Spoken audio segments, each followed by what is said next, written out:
Beginning part three of today's lecture, let's talk some about specific financial market instruments, right? So in the previous section, we talked about bonds and stocks, but let's be a little bit more specific about what kinds of bonds and what kind of stocks are commonly used in the US financial system, and also just kind of get some idea of the scale of this, which are the most important.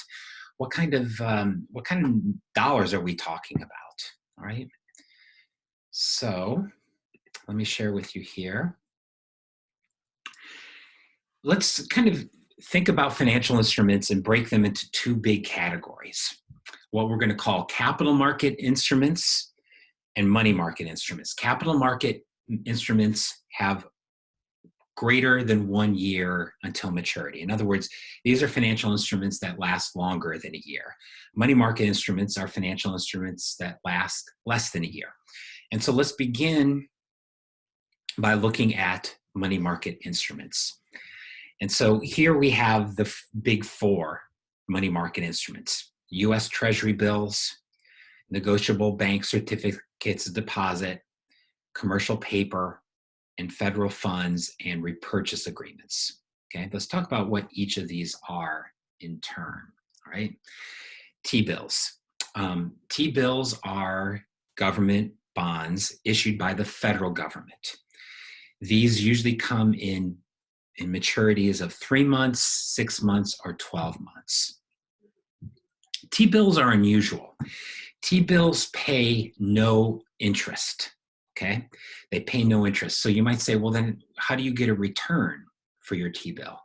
Well, you get a return from the fact that its face value is greater than the price you pay, right? So for instance, $1,000 T-bill, you will pay less than $1,000 to buy. And that difference between the price you pay and then the price you get from your face value is essentially your return, right? Essentially your return.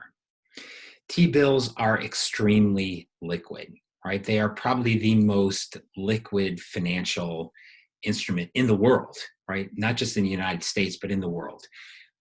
More than $500 million of T-bills are traded each and every day. And that's just during the regular day, right? During some of the panicked pandemic moments that the US stock market has had, upwards of $2 to $3 trillion of T-bills have been traded in a day or two, right? So these are really, really big markets.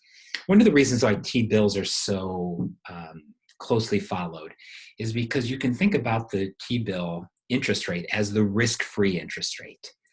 It doesn't mean that they're literally risk-free, but it does mean that T-bills are probably the safest financial instrument out there, right? They're as close to risk-free as you're going to get. And so this, you can kind of almost think about the T-bill interest rate as a floor interest rate for all interest rates. It's typically the lowest interest rate because it's the financial instrument that has the lowest amount of risk.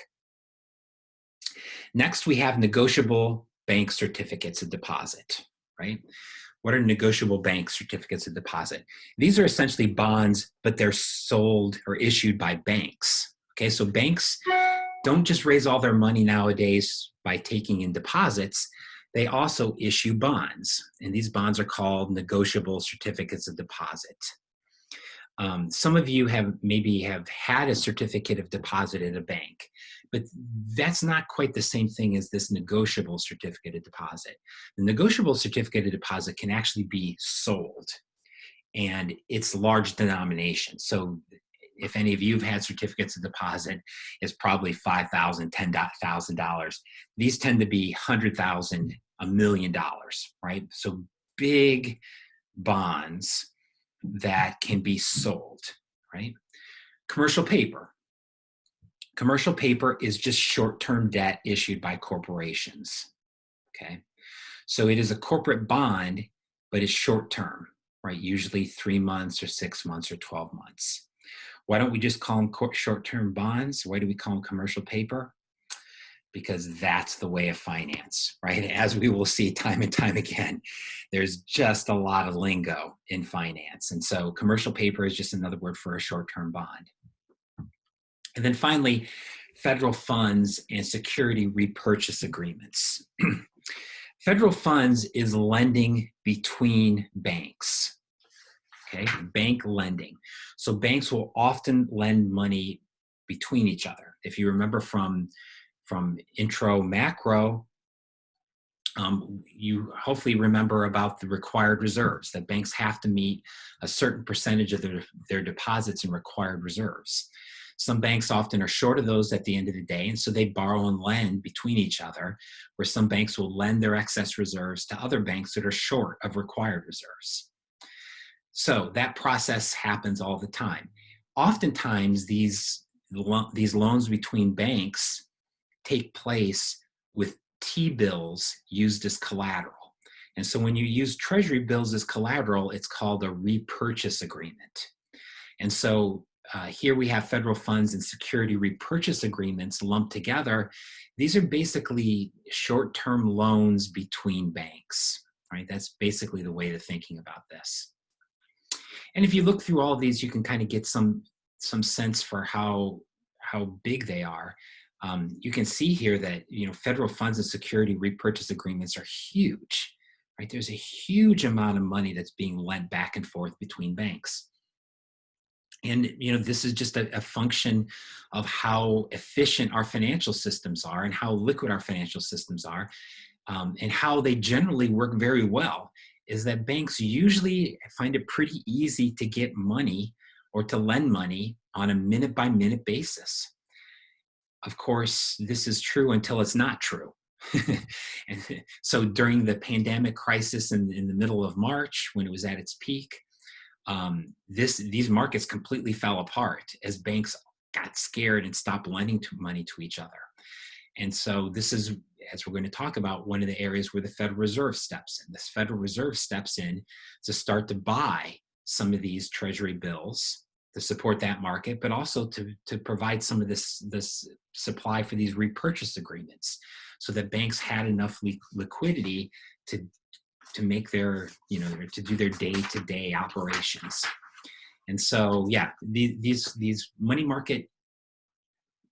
markets are extremely liquid, except when they're not. And that's always true of finance, right?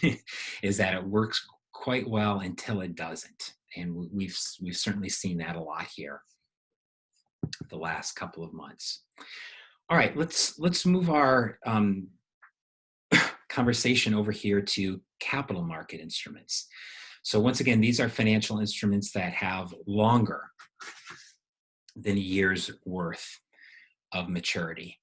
And we can see kind of the relative size of all of these, how they've grown over time. Let's go down the list here one by one. Corporate stocks, right, are the largest capital market instrument, right, by a fairly wide amount. Who is it that holds corporate stocks? Well, households hold about half of corporate stocks. The other half is held by institutional investors. Who are these institutional investors? This would be pension funds or mutual funds or insurance companies, right? So these institutional investors have huge portfolios, right? Huge portfolios that they manage. And then the other half is just basically held by individuals, right? Individuals who are managing their own personal holdings of these.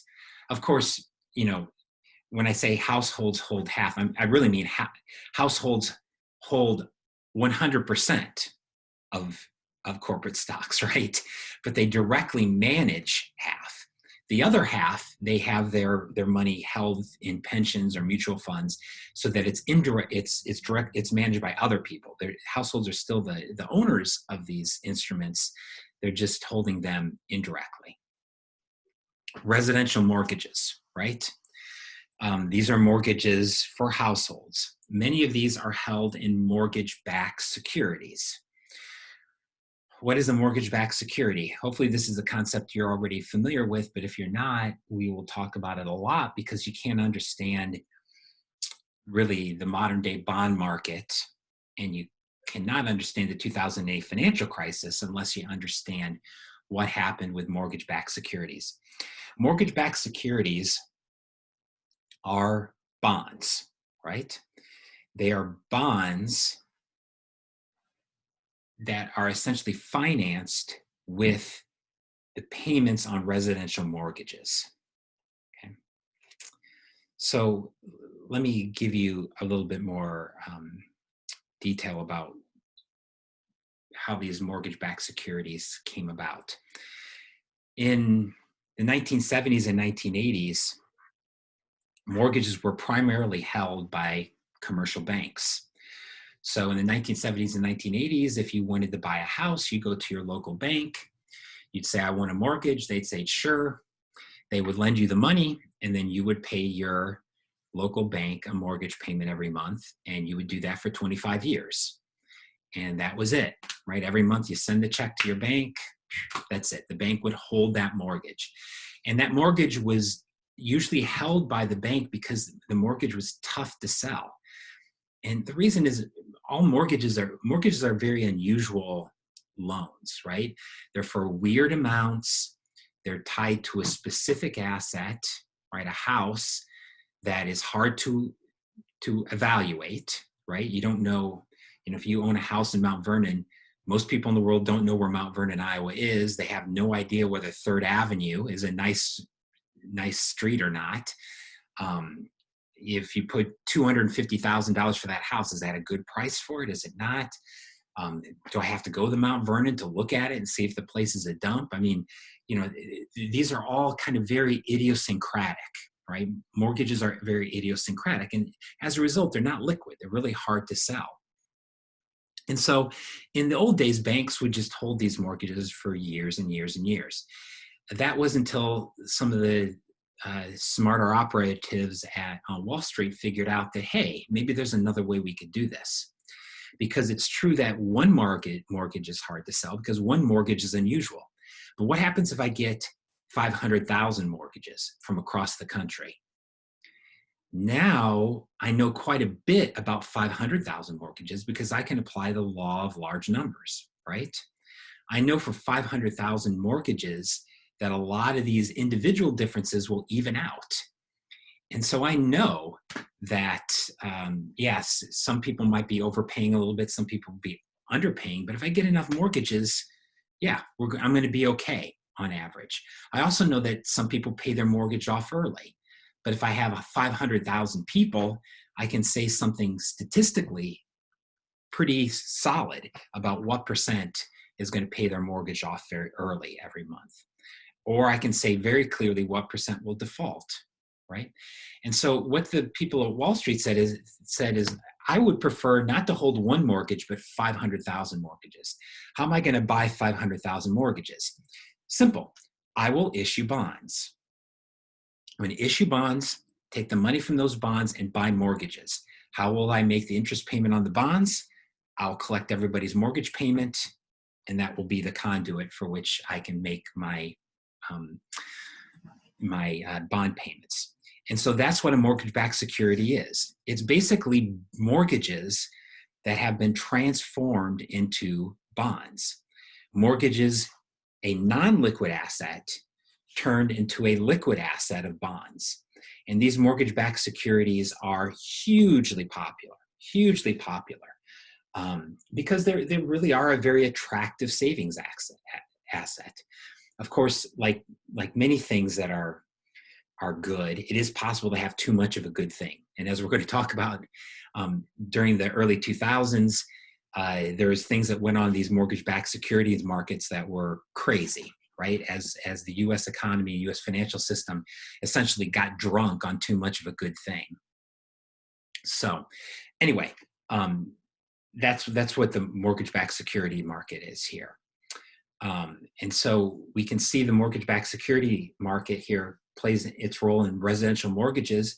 But if I skip corporate bonds for a moment, U.S. government securities, U.S. government agency securities are also mortgage-backed securities that were supported by U.S. government agencies called Fannie Mae and Ginnie Mae and Freddie Mac, right? And so let me flash these up here. Fannie Mae is basically kind of the nickname given to the acronym FNMA, which is the Federal National Mortgage Association, I believe. Ginnie Mae, which is GNMA, the Government National Mortgage Association, and Freddie Mac, I can't remember what this one is, the Federal Home Loan Mortgage Corporation, I believe. And so these were basically government agencies that were set up to facilitate securitizing mortgages, that kind of standardized mortgages, make them easier to resell, provided insurance to people who securitize these mortgages. And so, when we talk about U.S. government agency securities, these are also mortgage-backed securities, just like a lot of these residential mortgages are in mortgage-backed securities. Going back to our list here, corporate bonds are essentially bonds that are issued by corporations. They typically have pretty standard form. For instance, most of these corporate bonds are what we call coupon bonds, and coupon bonds pay interest twice a year, right? Every 6 months they pay interest. They're called coupon bonds because in the old day, they literally had little coupons that you had to send in to get your semi-annual interest rate. Right? You can see here that corporate bonds are important sources of finance for companies.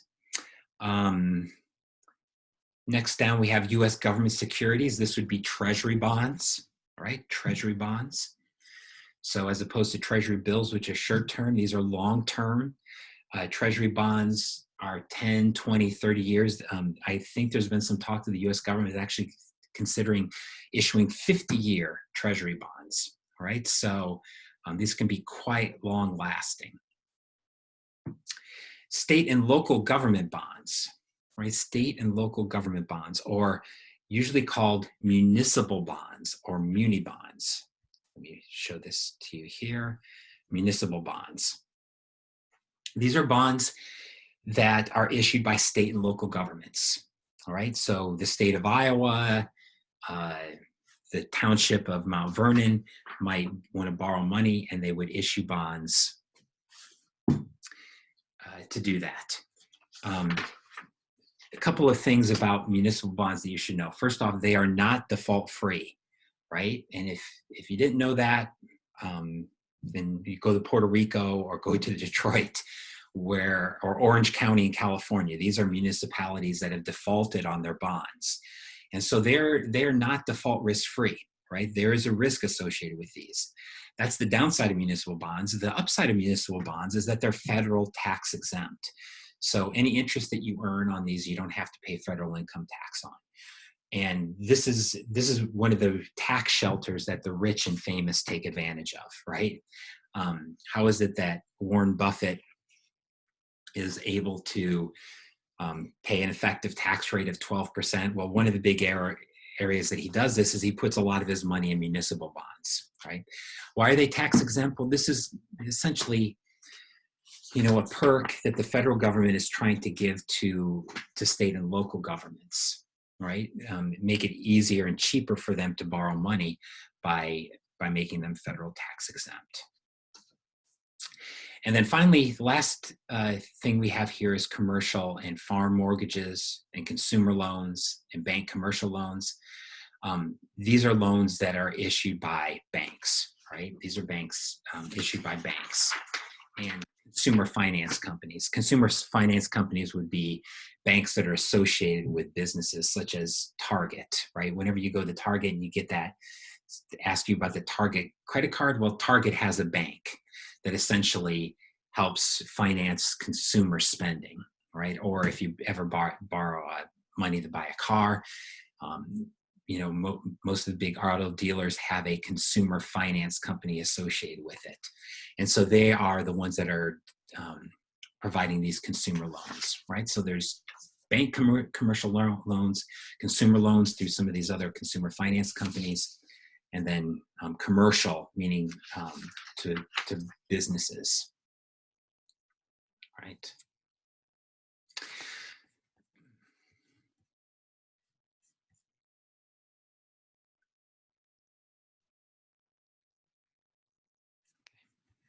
Sorry. Backing up here, let me just say a word about the internationalization of financial markets. I think I mentioned this earlier, but financial markets have definitely, flip back to looking at me here, financial markets have definitely become more international over time, all right? And so one of the things that's happened is the relative dominance of the US financial market has diminished, but it is still clear that the US financial market is the most important financial market in the world. And in part, that's because of the dollar and the important role that the US dollar plays in any international transaction. So there are foreign bonds that are sold in the US. Foreign bonds are bonds that they're denominated in a foreign currency. So, and in any country, this happens, right? You can issue dollar bonds in Germany, just like you can issue euro bonds in the United States, right? This happens. If a U.S. company wants to raise money in euros, but they don't want to do it in Europe, they can try to do that in the United States. And so there's a lot of reasons, we won't get into them now, about why companies would want to do this, but this happens a lot, right? So foreign bonds happen. Euro-dollar accounts are often issued by banks. What's a euro-dollar account? A euro-dollar account is kind of a misnomer. It really shouldn't be called euro dollars, but it's any dollar-denominated account that's held outside of the U.S. So just like bonds can take place, bond and stock transactions can take place in dollars, banks often will lend and borrow money in dollars outside of the US, right? Reflecting the fact that the US is an international currency, that a lot of transactions take place.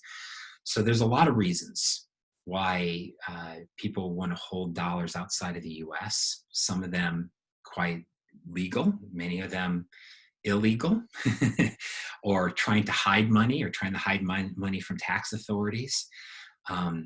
So, you think about a Caribbean bank account, that's really a euro dollar account, or a Swiss bank account, a euro dollar account, right? These are accounts that are denominated in dollars but held outside of the US. And there's a whole range of reasons why companies and individuals want to do that.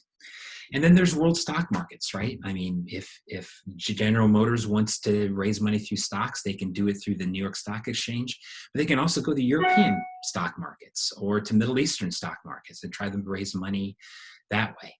So, well, in this class, I'm going to primarily talk about the US stock market and kind of act like all these transactions are taking place in the US. One of the things that's really important to know is that no, right? These things are not just taking place in the US, they're taking place across the globe. And there's dollars transactions that are taking place constantly. Some of them that directly impact the US stock market and US bond markets, and some of them that are quite hidden, right? And so it's important to keep that in mind as you think about all these things. All right, that I think will be the end of section 3. I'm going to have one more quick section of lecture today, section 4, and that will be in the next video.